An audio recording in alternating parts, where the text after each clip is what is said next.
Picture Skull presents. Welcome to Telugu horror stories. మీకు horror stories అంటే interest ఉంటే వెంటనే మా ఛానల్కి సబ్స్క్రైబ్ చేసి బెల్ ఐకాన్ని క్లిక్ చేయండి. ఎవ్రీడే వీడియో రిలీజ్ అవుతుంది. సో ఇవాల్టి స్టోరీ స్టార్ట్ చేద్దామా?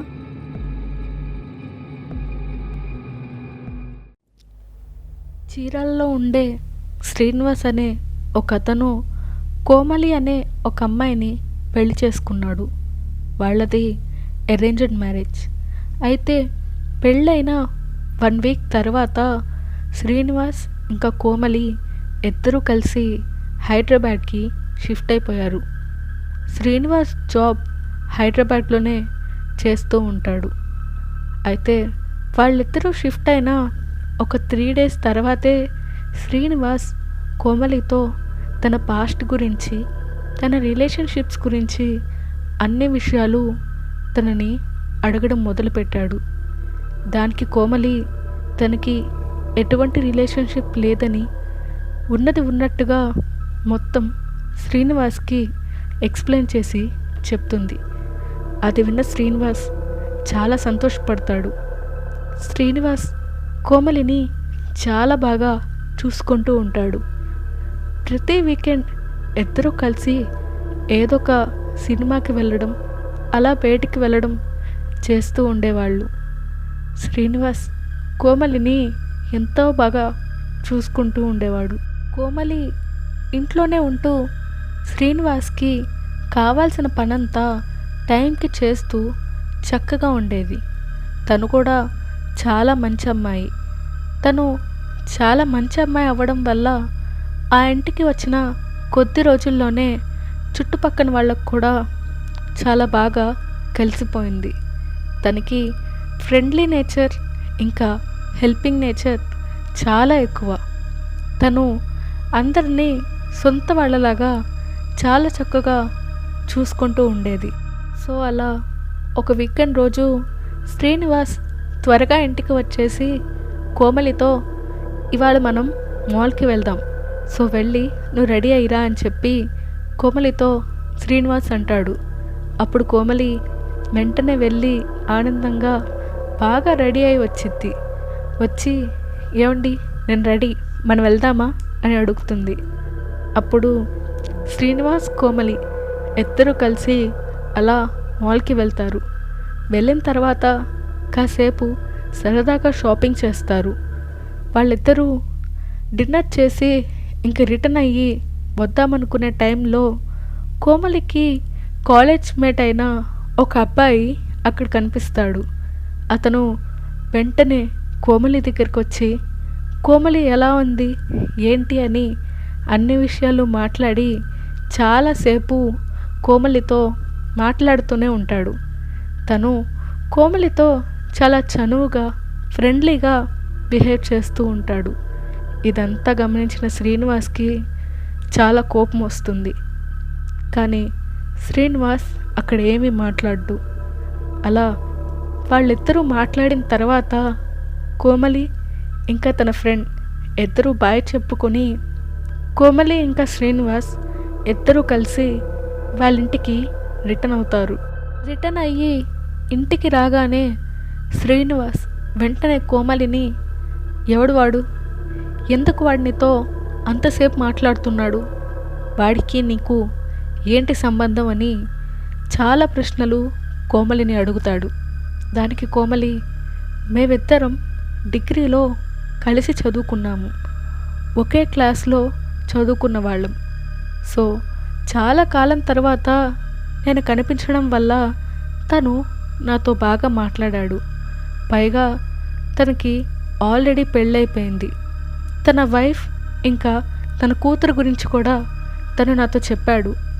పైగా మీరు కూడా పక్కనే ఉన్నారు, ఇంకా అందులో అడగడానికి ఏముందండి అని చెప్పి కోమలి అంటుంది.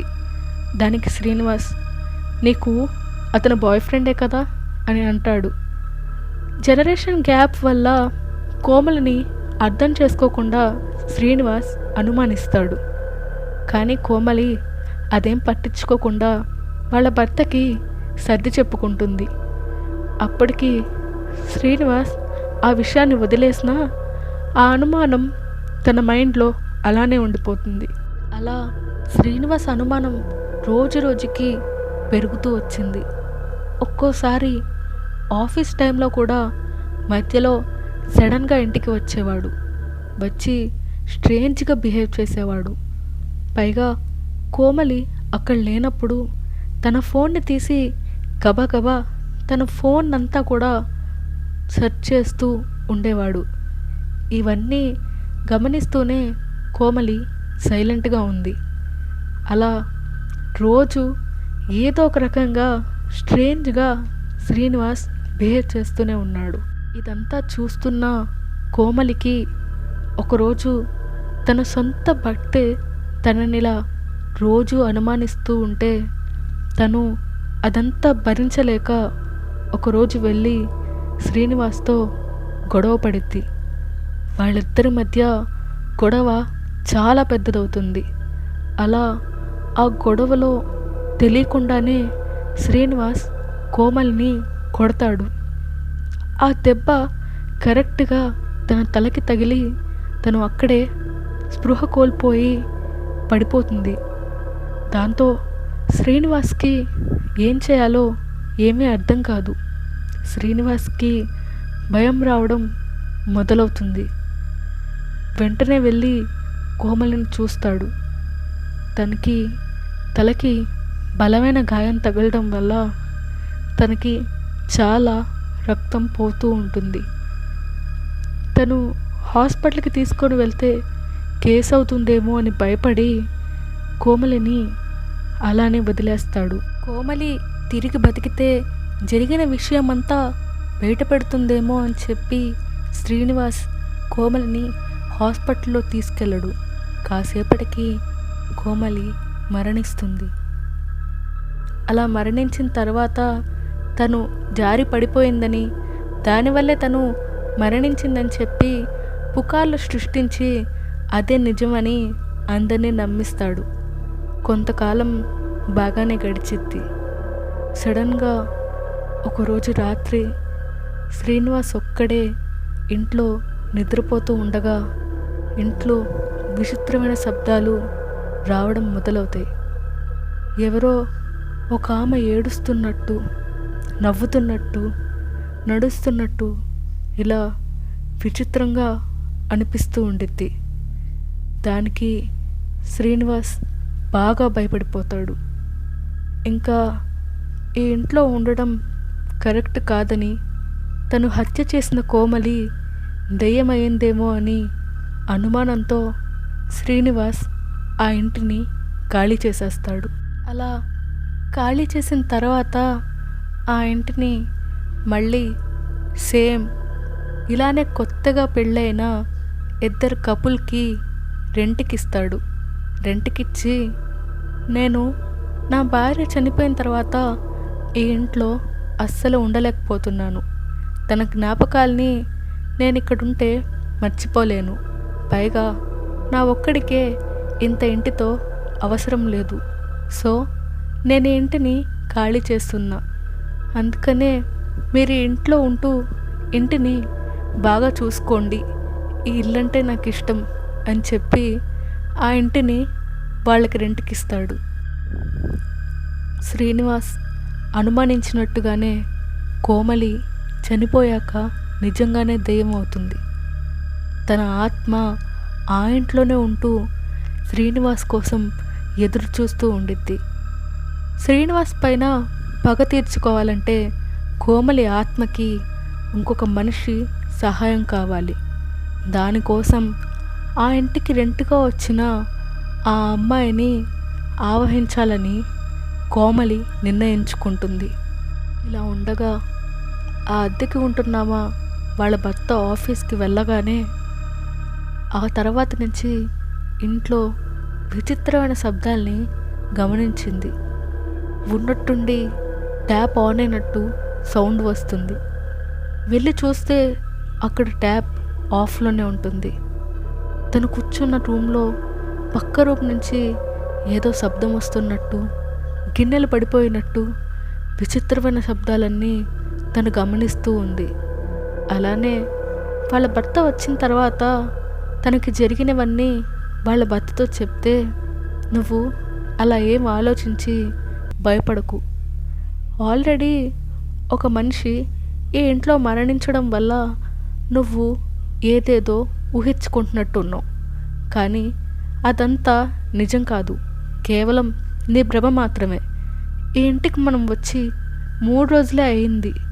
సో ఇల్లు కొత్తది కాబట్టి నీకు అలా అనిపించుండొచ్చు. సో ఇవన్నీ వదిలేసి నువ్వు ప్రశాంతంగా ఉండు అని వాళ్ళ భర్త ఆమెకు సర్ది చెప్తాడు. కానీ ప్రతిరోజు ఇదే రిపీట్ అవుతూ వచ్చింది. ఒకరోజు ఒక బలహీనమైన సిచ్యువేషన్లో కోమలి ఆత్మ ఆ ఇంట్లో ఉంటున్న అమ్మాయిని ఆవహించింది. ఇంకా శ్రీనివాస్ కోసం ఎదురు చూస్తూ ఉన్న కోమలి ఆత్మకి అనుకోకుండా అదే రోజు సాయంత్రం శ్రీనివాస్ అద్దె కోసం ఆ ఇంటికి వస్తాడు. విషయం తెలియక శ్రీనివాస్ వచ్చి ఆ ఇంటి కాలింగ్ బెల్ కొడతాడు. కాలింగ్ బెల్ కొట్టంగానే డోర్ ఓపెన్ చేసిన కోమలి ఆత్మ శ్రీనివాస్ని చూసి అదే రోజు ఎలాగైనా తన పగ తీర్చుకోవాలని నిశ్చయించుకునిద్ది. అయితే కోమలి ఆత్మ, రండి వచ్చి లోపల కూర్చోండి, నేను కాఫీ చేసుకొని వస్తాను అని చెప్పి లోపలికి వెళ్ళిద్ది.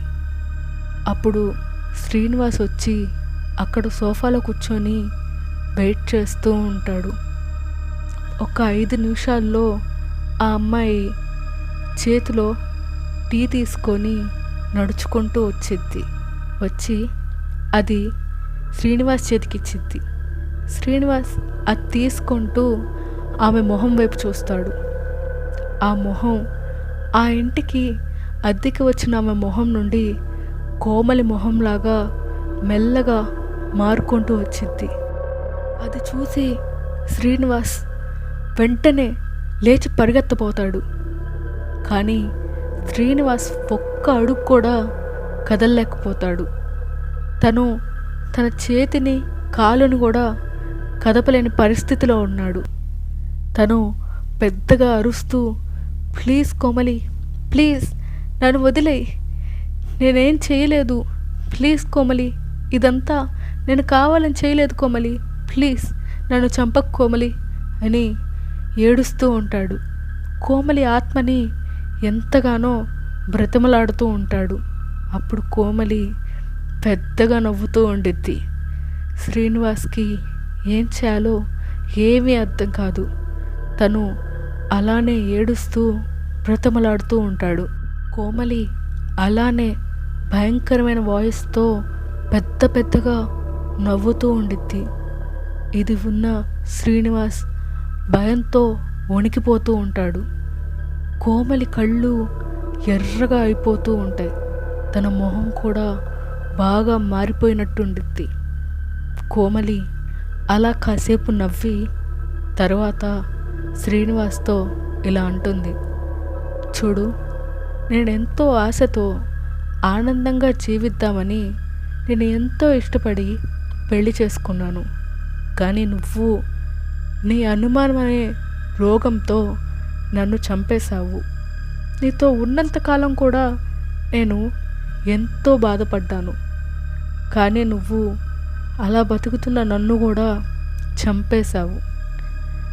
నీ వల్ల ఏ తప్పు చేయని నేను ఎందుకు చనిపోవాలి అని చెప్పి శ్రీనివాస్ని కోమలి ప్రశ్నించిద్ది. దానికి శ్రీనివాస్, తప్పైపోయింది కోమలి, ప్లీజ్ వదిలేసే, అనవసరంగా నేను అలా తొందరపడ్డాను, విషయం ఏంటో తెలుసుకోలేకపోయాను, ప్లీజ్ దయచేసి నన్ను వదిలే అని చెప్పి ఎంతగానో ప్రాధేయపడతాడు. అప్పుడు కోమలి, నీకు నేనంటే ఇష్టం లేకపోతే నన్ను వదిలేసి ఉంటే నేను మా అమ్మ నాన్నతో అయినా బతికుండేదాన్ని. అనవసరంగా నన్ను చంపావు. ఏ పాపం తెలియకుండా అన్యాయంగా నీ వల్ల నేను చనిపోయాను. అలాంటి నిన్ను నేను ఎందుకు వదిలేస్తా అనుకుంటున్నావు? నన్ను ఎంతైతే బాధ పెట్టావో నిన్ను కూడా అంతే బాధ పెట్టి అంత భయంకరంగా చంపుతాను అని చెప్పి శ్రీనివాస్తో అనిద్ది. శ్రీనివాస్కి ఏం చేయాలో అర్థం కాదు. తను కదలలేకపోతూ ఉంటాడు. ఆ టైంలో కోమలి ఫాస్ట్గా శ్రీనివాస్ వైపుకి వచ్చి వాడి గొంతు పట్టుకొని పైకి లేపిద్ది. పైకి లేపి గొంతుని గట్టిగా పిసకడం మొదలుపెట్టిద్ది. శ్రీనివాస్ ఏమీ చేయలేకపోతాడు. శ్రీనివాస్ ఊపిరాడక కొట్టుకుంటూ ఉంటాడు. కొట్టుకుంటూ ఉండి ఇంకా సేపట్లో చచ్చిపోతాడు అనగా కోమలి ఒక్కసారిగా శ్రీనివాస్ గొంతుని వదిలేస్తుంది. శ్రీనివాస్ కింద పడిపోయి తన గొంతును పట్టుకొని దగ్గుతూ ఊపిరాడక గట్టిగా ఊపిరి పీల్చుకుంటూ ఉంటాడు. అప్పుడు కోమలి శ్రీనివాస్ దగ్గరకు వచ్చి, నేను నీలాంటి మానవత్వం లేని దాన్ని కాదు. ఎంత కాదనుకున్నా నువ్వు నా భర్తవి. నేను నిన్ను ఎంతగానో ఇష్టపడ్డాను. కాబట్టి నేను నా చేతులతో నిన్ను చంపను. కానీ నువ్వు చేసిన పాపానికి ఖచ్చితంగా శిక్ష అనుభవిస్తావు అని చెప్పి అక్కడి నుంచి కోమలి ఆత్మ ఆ అమ్మాయి శరీరాన్ని వదిలేసి ఆ ఇంటిని విడిచిపెట్టి వెళ్ళిపోతుంది. శ్రీనివాస్ ఆ రోజు నుంచి చనిపోయే వరకు అదే బాధని మనసులో దాచుకొని పశ్చాత్తాపంతో కొంతకాలానికే చనిపోతాడు. మీ లైఫ్లో జరిగిన ఏదైనా హర్రర్ ఎక్స్పీరియన్స్ని మాతో షేర్ చేసుకోవాలి అనుకుంటే మీ డీటెయిల్స్ ఇంకా ఫుల్ స్టోరీని మీరు తెలుగు హర్రర్ స్టోరీస్ ఇన్స్టాగ్రామ్కి సెండ్ చేస్తే మేము మీ స్టోరీతో వీడియో చేస్తాం. ఇంకా ఎటువంటి ప్రమోషన్స్ కావాలన్నా కూడా మీరు ఇన్స్టాగ్రామ్కి డైరెక్ట్గా మెసేజ్ చేయవచ్చు. ఇన్స్టాగ్రామ్ లింక్ డిస్క్రిప్షన్లో ఉంది.